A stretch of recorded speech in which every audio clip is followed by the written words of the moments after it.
ଲଘୁଚାପ ଲଗାଣ ବର୍ଷାରେ ବୈତରଣୀ ନଦୀ ଯେତେବେଳେ ତାର ପ୍ରଭାବରେ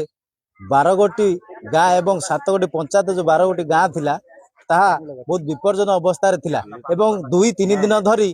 2 मुनिस 3 मुनिस पानी एई जगह रे रहिला एवं एई परिस्थिति रे जतले गति करथुले सेई समय जो जो कथा हमें कहबा भयानक परिस्थिति घटिथिला एवं सेई भली समय रे आज जेतेबेले जल निष्कासन हेइची बैतरणी नदी आज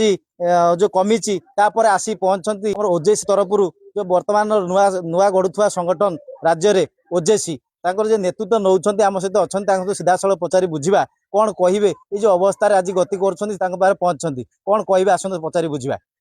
मु विद्याधर महांती ओडिशा जनता कांग्रेस जिला सभापति आपण मानक धन्यवाद। दीर्घ 4 दिन धरी आपण माने सन्मानस जिला प्रशासन पाखरे लोकर दुख को लेकिन पहुंचे आमर ओजेसी सब टीम आमर प्रहारी सोमनाथ राउत एवं ओजेसी यूथ राज्य सभापति आर्यवीर लेंका एवं आमर ओजेसी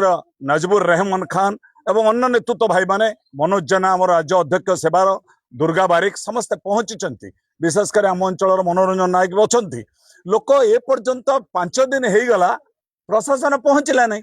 आम बारंबार जिलापाल कथा हलु 10टा बोर्ड दि जाऊ गोटे बोर्ड देले सालबारे सांबादिक मानक सुधा वोट दिला नहीं बुलावाई तेणु ये लोक दुखर अतीतर अच्छा एवं भी अच्छा आज के 5 मास लोक भत्ता दि जाए नहीं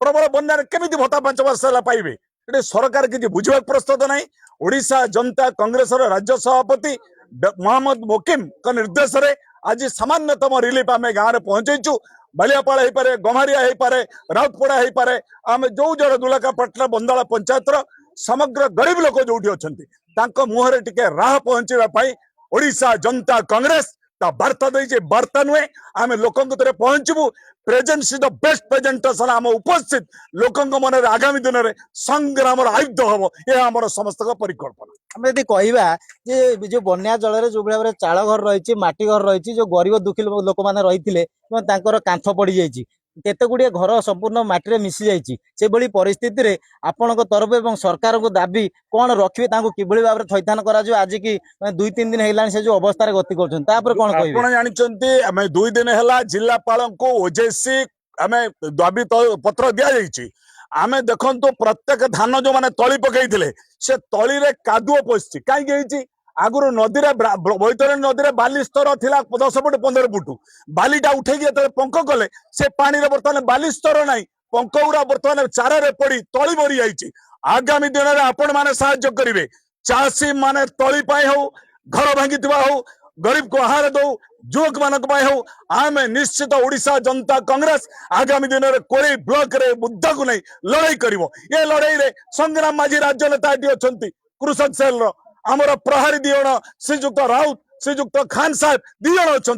आम नहीं आगामी दिन में लोक न्याय देवाई कोरे ब्लॉक रे ओडिशा जनता कांग्रेस तार जो कार्यक्रम स्थिरीकृत कर आपण मान साहाय्य सर करे गरीबर स्वर ओजेसी साधारण लोकर स्वर ओजेसी ओडिया लोक ओडिशा ओडिया आज बाहर जो प्रयास केवल आम प्रयास करूँ आम उपस्थिति आज लोक मध्य उत्साह सृष्टि कर ओजेसी जिला तरफ समस्त को धन्यवाद जनाऊँ। देखा बर्तमान जीवा जो ग्रामांचल जो लोक अच्छा जो विपद से माने सम्मुखीन ही अच्छा आसतु पचारि बुझा कौन थिला से भयानक परिस्थिति जिते बैतरणी नदी घेर रे थिले 3 दिन धरी पानी बहुत उच्चतार सहित थिला से विपद से सामना करछन्ती कौन कहबे मां कौन थिला परिस्थिति परिस्थिति बहुत खराब थिला घर बाहर पाइनु झाड़ा जबटा भी जाई पाइनु आ कौन को पचारिबा हमें हवा जानै तुमको सरकार कौन सी सरकारी अधिकारी किंबा प्रशासन अधिकारी आसी पहुंचन्ती आरए किंबा तहसील केही आसी नाते आरए आसी नै केही आसी नाते सरपंच जे है से हम द्वार पे आसी अब देखिबा जो कथा कहउछने जो बळे अभियोग आणुछन्ती जेतेबेले सरकार पहुंचुची एवं साहाय्य करछु बोले जेतेबेले गणमाध्यम प्रकाश पाउची किंतु वास्तविक देखिले कोनस प्रकार साहाय्य सहयोग मिली पार नै बोली अभियोग करछन आपण देखुथिले आ जन अछन्ती माउसी ताको उतरु हम पचारिबा कोन कहिबे मा ओ कहि मासा दुख कथा हम तो भार पाइनु माने खाई पाइनु कि कोठी कि जाई पाइनु ये तो थरु से कोन कहिनु आपनकर ए जो ग्राम रहिची एटी केते दूर क्षय क्षति हेची केते परिवार एटी क्षय क्षति हेचंती घर द्वार देखि कि घर द्वार देखि आपन कोन आमे आ कहिनु कोन अधिका तुम देखि के कहबो এইটা ক্ষতি হয়েছে, এইটা আমার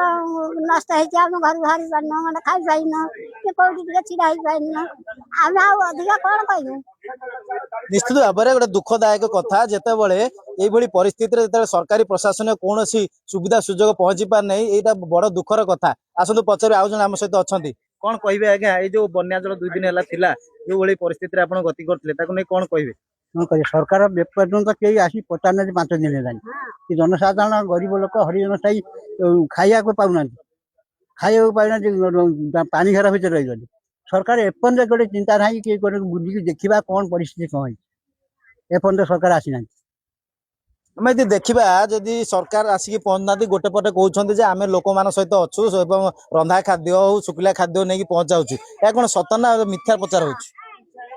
ସେ ଯୋଉଠି ଯୋଉ ଦଉଛନ୍ତି ଆମକୁ ତ ଦେଇନାହାନ୍ତି, ଆମେ କଣ କହିବୁ? ଆମକୁ ତ କିଛି ଆସିନି ସାହାଯ୍ୟ। ବର୍ତ୍ତମାନ ଯୋଉ ଓଜେସି ର ଯୋଉ ଆସିଛନ୍ତି, ଯୋଉ ସେମାନେ ଯୋଉ ସହଯୋଗ କରୁଛନ୍ତି, ତାକୁ ନେଇ କଣ କହିବେ? ବହୁତ ଖୁସି। ଏଇ ବିପଦ ବେଳେ ସାହାଯ୍ୟ କଲେ ଏଇଟା ହଉଛି ଆମ ପାଇଁ ବହୁତ ଲକ୍ଷ ଟଙ୍କାର ଆମେ ସମ୍ପୂର୍ଣ୍ଣ। ଆମେ ଏଇ ହଉଛି ବହୁତ ସାହାଯ୍ୟ କରିଛି, ଆମକୁ ଆସିକି ବିପଦ ବେଳେ ଠିଆ ହେଇଛନ୍ତି। ପୁରୀ ଏବଂ ଯାଜପୁର ପ୍ରଶାସନକୁ କଣ କହିବେ, କଣ ଦାବି ରଖିବେ? ଦାଦି ଅଛି ଆମର ଧାନ ଗଦା ଘର ଦ୍ୱାର ଯାହା ହେଇଛି, ଆମ ପରିସ୍ଥିତି ଖାଇବାକୁ ପାଉନାହାନ୍ତି ଗରିବ ଲୋକ। ଆଉ ଆମ ସରକାର କଣ ତାର କରିବ ଆମେ କେମିତି ଜାଣିବୁ? ଧାନ ତଳା ପକେଇଛୁ, ଧାନ ନଷ୍ଟ ହେଇଗଲା ସବୁ,